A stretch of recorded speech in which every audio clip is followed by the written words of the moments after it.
অমৰপুৰত এটা ধুনীয়া আবেলি এটা ধুনীয়া পৰিৱেশ দেখুৱাওঁ বুলি ওলাই আহিছোঁ এপাক। চাৰিওফালে মন কৰক, চাৰিওফালে সেউজীয়া সেউজীয়া খেৰ আৰু এই কহুৱা। তাৰপিছত এইফালে যদি চাওঁ দূৰত সেই নীলা পাহাৰটো, ডাৱৰবোৰে ধুনীয়াকৈ লুকা ভাকু খেলি আছে।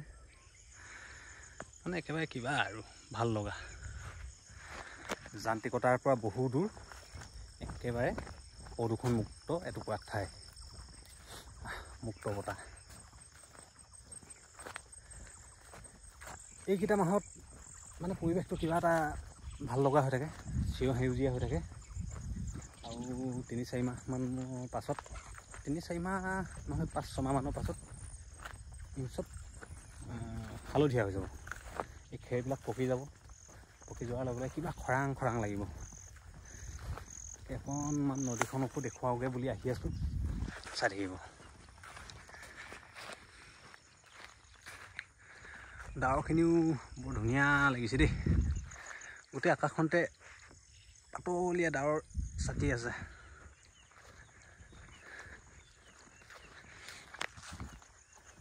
এইফালে খেৰী ঘৰ বনাবৰ কাৰণে খেৰৰ অভাৱ নাই, য'তে ত'তে খেৰ।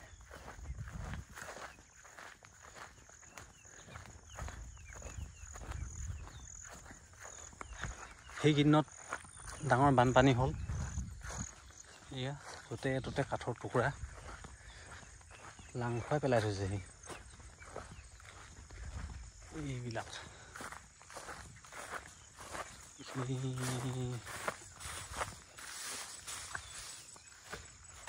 ধুনীয়া ধুনীয়া কাঠ ইয়াৰ পৰা ওলাব একেবাৰে মেচিয়ত।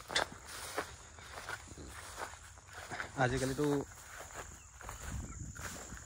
ভাল ভাল কাঠ পাবলৈ নাই, কিন্তু নদীত এনেকুৱা ধৰণৰ ধুনীয়া ধুনীয়া হাড় কাঠ, যিখিনি পলস সেইখিনি খতম। এই হাড়ডাল আছেগৈ, এয়া একেবাৰে ঘৰৰ খুটা,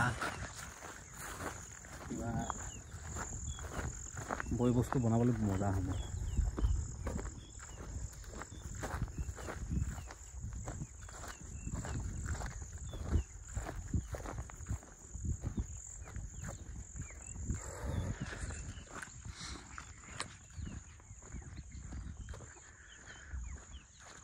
আতুৰি আতুৰি মুগ্ধ হিয়াত কোনে চুই যায়, মুগ্ধ হিয়াত কোনে চুই চায়, বুকুতে অগনি জ্বলায়, তেজ মঙহৰে পৃথিৱী নেমুচি জ্বলি বহি গল মাথো ছায়া।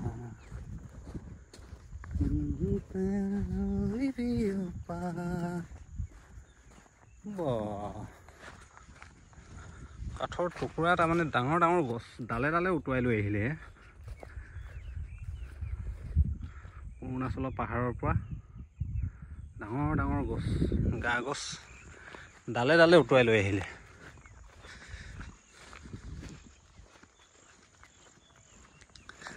এতিয়া দেখিবলৈ এনেই নদীখন শান্ত দেখিছে, যেতিয়া নেকি বাৰিষা ছিজন আহিব একেবাৰে কাল ৰূপ ল'ব। ইমানলৈকে যদি পানী উঠে ভাবি চাওক, কিন্তু নদীখন এতিয়া সেইফালে শান্ত হৈ গৈ আছে, বৈ গৈ আছে। কিন্তু এইখিনিত বানপানী হ'লেও এদিন দুদিন তেনেকৈ পানী থাকে, বৰ দীঘলীয়াকৈ নাথাকে, সেইটোৱে ভাল আৰু। কিছুমান জেগাতো পূৰা সপ্তাহ 2 দিনলৈকে একেবাৰে ব্লক হৈ যায় পানী, তেনেকুৱা নহয় বাৰু। ইয়াত জেগাডোখৰ দিনক দিনে ওখ হৈ হৈ গৈ আছে, কাৰণ কেলৈ ইয়াত সেই খেৰখিনি য'ত আছিলে কমচে কম 2-3 আঙুলৰ তলত আছিলে খেৰখিনি, এতিয়া যেনে তেনে আগটো ওলাই আছে।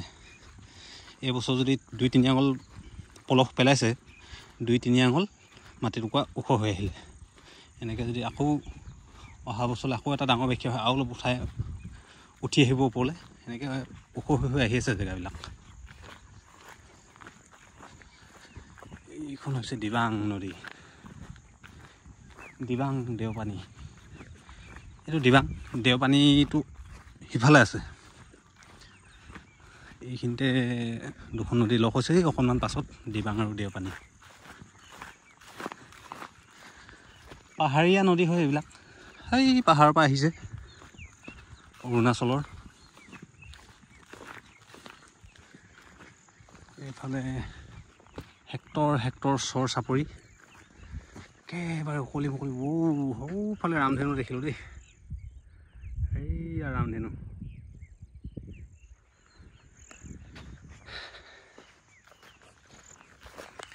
এইফালে শিলৰ একো অভাৱ নাই ঘৰ দুৱাৰ বনাবলৈ হ'লে বছ ৰদ চিমেণ্ট কিনিলে হৈ গ'ল শিল নদীতে পায় বালি নদীতেই পায় ঘৰ বনোৱা খৰচা ইয়াত অলপ কম কিন্তু লৈ যোৱা খৰচাটো আছে আৰু ইয়াৰ পৰা য'ত ঘৰ বনাব তালৈ লৈ যোৱা খৰচাটোৱে যি আছে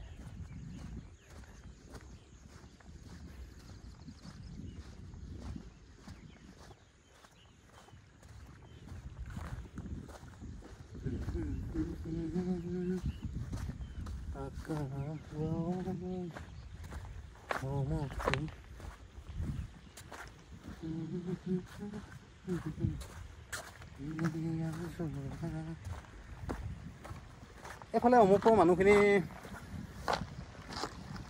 ঘৰ দুৱাৰবোৰ চালে মানে এনেই নৰ্মেল লাগে সৌজাক মৌ উৰি গৈছে দেই মৌ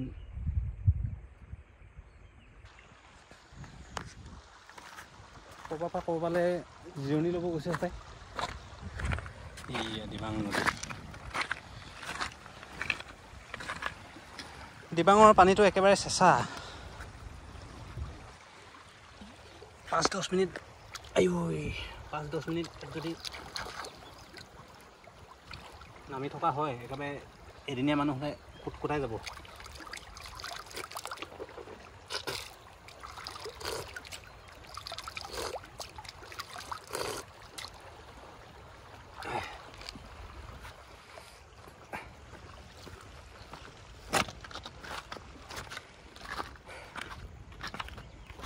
এনেকুৱা মুকলিমূৰীয়া ঠাইত এনেই আবেলি ফুৰিবলৈ আহিলে অকণমান মনটো বহুত ফ্ৰেছ লাগে বহুত টেনশ্যন দূৰ হৈ যায়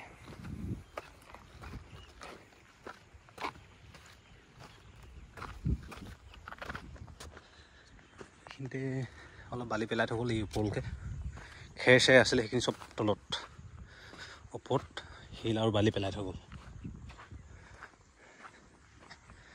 সেয়াই আৰু পৰিৱেশটো চাৰিওফালে সেয়া গৰু একপাল চৰি আছে সেয়া আছে প্ৰায় 100-200 মান